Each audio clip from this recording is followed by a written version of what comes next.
इसके लिए ईंधन का काम करता है, इसको ऊर्जा प्रदान करता है। क्या करता है भाई? ऊर्जा प्रदान करता है, एनर्जी प्रोवाइडर है। इसके बाद निकलता है हाइब्रिड नोजल, जो कि हमने कल देखा था, स्कंदन करने का काम करता है। क्या करता है भाई? स्कंदन करता है। उसके बाद निकलता है प्रोस्टाग्लैंडिन। इसका काम मेल के अंदर नहीं है, लेकिन फीमेल के अंदर जाकर जो गर्भाशय गिरवा है, जिसको बोलते हैं सर्विक्स, उस सर्विक्स को विस्तारित करने का, उसको डायलेट करने का काम होता है इसका। अगला निकलता है इनोसिटोल। इनोसिटोल क्या करता है? फॉस्फेट को बांध रखता है, क्योंकि हमने ये जो प्रोस्टेट ग्लैंड है, इससे निकलेगा फॉस्फेट और कैल्शियम। तो ये इनोसिटोल है, ये तो हमने फॉस्फेट को बांध रखेगा, जबकि सिट्रेट है वो आपके कैल्शियम को बांध रखेगा। ठीक है। इसके अलावा हम कहेंगे कुछ सारी प्रोटीन भी से निकलती है। जब प्रोस्टेट की बात करें तो हमें संख्या में 1 होती है और ये 5 लोब से मिलकर बनी होती है। कितने लोब से? हम कहते हैं कि इसके अंदर जो द्रव्य निकलता है उसको बोलते हैं प्रोस्टेटिक द्रव्य। क्या बोलते हैं भाई? प्रोस्टेटिक द्रव्य। इसका पीएच होता है 7.3। कितना होता है? इससे हम कहते हैं क्लोटिक एंजाइम निकलेंगे, जो वीर्य है इसके अंदर करवाएंगे। प्रोफाइब्रिनोल ऐसे निकलेगा, जो हम कहेंगे वीर्य का द्रवीकरण कराएंगे। इन दोनों के बीच में टाइम पीरियड कितना होता है? 15 से 30 मिनट। कितना होता है भाई? 15 से 30 मिनट। हम कहेंगे इससे सिट्रिक एसिड भी निकलेगा, वो क्या करेगा? क्रेब्स साइकिल में काम आ जाएगा। क्रेब्स साइकिल को क्या बोलते हैं? Citric acid cycle, TCA tricarboxylic acid cycle. इसमें कैल्शियम और फॉस्फेट निकलते हैं, वो हम कहेंगे शुक्राणु को गतिशीलता प्रदान करने का काम करते हैं। ठीक है। अब देखिए, हम पढ़ रहे थे टेस्टिस के अंदर बना था अपने पास में शुक्राणु। क्या बना था? शुक्राणु। उसके अंदर हम कह रहे हैं ग्रंथि में अपना स्राव मिला दिया, तो हम कहेंगे अब बन जाएगा वीर्य। क्या बन जाएगा? वीर्य। तो हम कहेंगे वीर्य के अंदर क्या होता है? शुक्राणु प्लस सभी सहायक ग्रंथियों का स्राव।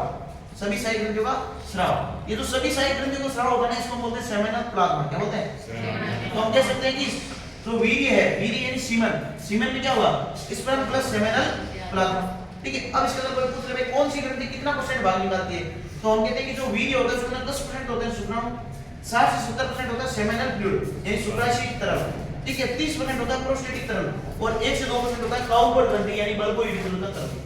अब होता क्या है, हम लोग देखें कि शुक्राणु है वो एक बार के स्क्लन में, एक इजुकुलस में लगभग 200 से 300 मिलियन निकलते हैं। कितने निकलते हैं? 200 से 300 मिलियन। ठीक है। और हम कहते हैं कि एक बार में 3 से 4 ml स्पर्म का सीक्रेशन होता है, सीमेन का सीक्रेशन होता है, क्योंकि स्पर्म का होगा खाली शुक्राणु होगा और सीमेन का होगा पूरा वीर्य आएगा, जिसके अंदर आपका प्रोस्टेटिक फ्लूइड है, शुक्राशय द्रव्य है, काउपर का फ्लूइड है, सब आ जाएगा। ठीक है। हम कहते हैं कि अगर निषेचन करवाना है, अगर निषेचन करवाना है तो ये जो 200 से 300 मिलियन शुक्राणु निकल रहे हैं, इनके 60% की तो आकार आकृति एकदम सही होनी चाहिए, प्रॉपर शेप एंड साइज होनी चाहिए। ठीक है। और उनके भी 40% की हम कहते हैं विग्रस मोटिलिटी होनी चाहिए, सही ढंग से गतिशील होनी चाहिए। अभी 40% इनका नहीं है, ये जो 60% आएंगे ना मोर्फोलॉजी वाले, इनका चाहिए। नहीं, शुक्राणु निकले 200 से 300 मिलियन। ठीक है। कितने में? 3 से 4 ml जो निकलता है उसका हम कहते हैं 200 से 300 मिलियन शुक्राणु होते हैं। ठीक है। अगर निषेचन करवाना है तो ये जो टोटल शुक्राणु निकल रहे हैं, इनके 60% की आकार आकृति सही होनी चाहिए। ठीक है। अब जो सही आकार आकृति है उनमें से भी 40% ऐसे होने चाहिए जो सही ढंग से गतिशील हो, गतिमान हो। गतिशील नहीं होंगे तो आगे जा ही नहीं पाएंगे। और आकार आकृति सही नहीं है, यानी कि किसी का मान लो एक्रोसोम टूट गया, किसी का पूंछ टूट गई, तो एक्रोसोम टूट गया तो आगे जाकर अंडाणु को नहीं भेज पाएगा, पूंछ टूट गई तो उसके पास ऊर्जा नहीं होगी, तो कहीं वो काम की नहीं होगी। तो हम कहते हैं जो निकल रहे हैं उनमें से कम 60% है उनकी जो शेप साइज सही होनी चाहिए और उसकी भी 40% की मोटिलिटी सही होनी चाहिए, गतिशीलता होनी चाहिए। ठीक है। अब हम देखते हैं पेनिस के बारे में। ठीक है। पेनिस हम कहते हैं 2 प्रकार के ऊतकों से मिलकर बना होता है, जिनमें एक ऊतक का नाम होता है बल्ब। क्या नाम होता है? बल्ब। एक का नाम होता है क्रूरा। क्या नाम होता है? क्रूरा। तो हम कहेंगे बल्ब तो बीच वाला पार्ट है और जो किनारे वाला पार्ट है वो कौन है? क्रूरा। तो हम कह सकते हैं क्रूरा 2 होते हैं, ब्लड जो बल्ब है वो एक होता है। ये जो क्रूरा है, इससे जो ऊतक बनता है उसका नाम है कॉर्पोरा कोवर्नोसा। क्या नाम है भाई? कॉर्पोरा कोवर्नोसा। ठीक है। और जो बल्ब से बना है उसका नाम है कॉर्पोरा स्पोंजियोसम। यानी हम कह सकते हैं ये तीनों ऊतक यूं चल रहे हैं इस तरीके से। ठीक है। ये तो क्या किनारे क्या है? ये किनारे वाले आपके हो गए कॉर्पोरा कोवर्नोसा, तो ये आपके क्रूरा के बने, और ये बीच वाला आपका बल्ब का है जिसको बोलते हैं कॉर्पोरा स्पोंजियोसम। ठीक है। अगर हम इसको यूं देखें तो आपको यूं लगेगा, अभी तो लग रहा है तीनों एक दूसरे के पैरेलल चल रहे हैं, लेकिन रियलिटी में क्या है? ये 2 ऊपर है, ये नीचे। अगर हमने क्या किया, जैसे ये पेनिस था, ये पेनिस था। ठीक है। मैंने इसको यहां से काटा, यहां से काट दिया, ये वाली संरचना आपको दिखेगी, इस संरचना को मैंने यहां पर लगा दिया। इसके अंदर हमने ये 2 तो हमें दिखेंगे क्या? कॉर्पोरा कोवर्नोसा और एक दिखेगा कॉर्पोरा स्पोंजियोसम। ठीक है। तो इसके अंदर क्या होगा, तो हम कहेंगे बीच में आर्टरी हो। ठीक है। आर्टरी के पास में हमने छोटे छोटे होंगे जिनको बोलते हैं ब्लड साइनसॉइड। क्या बोलते हैं? Blood sinusoid. अब जैसे मान लो आर्टरी से ब्लड आ रहा है और ब्लड इनके अंदर भर गया, तो हम कहेंगे ये जो अपना सिस्टम है, जो पेनिस है, वो कहते हैं कुछ उत्थानशील ऊतकों से, कुछ इरेक्टाइल टिश्यू से मिलकर बना होता है।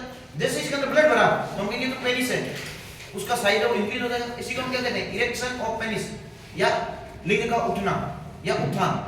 क्लियर हो? ठीक है। अब देखिए यहां पर हम कहते हैं बीच में आपको एक पेनाइल यूरिथ्रा दिख रही है, ठीक है, हमने कहा कि ये इसका मूत्राशय मुख है, इसको हम बोलते हैं यूरिथ्रल मीडियस या यूरोजेनिटल मीडियस। क्या बोलते हैं? यूरिथ्रल मीडियस या यूरोजेनिटल मीडियस। अब हमें एक बात पता है, इसके बारे में स्किन पाई जाती है। क्या पाई जाती है भाई? इस स्किन को क्या बोलते हैं? परफ्यूज। क्या बोलते हैं भाई? परफ्यूज। ठीक है, यहां से हम कहते हैं जुड़ी रहती है, इस पार्ट को हम बोलते हैं फ्रेनुलम। क्या बोलते हैं भाई? Frenulum perfuse. क्या बोलते हैं भाई? Frenulum perfuse. और ये हो गया आपकी परफ्यूज।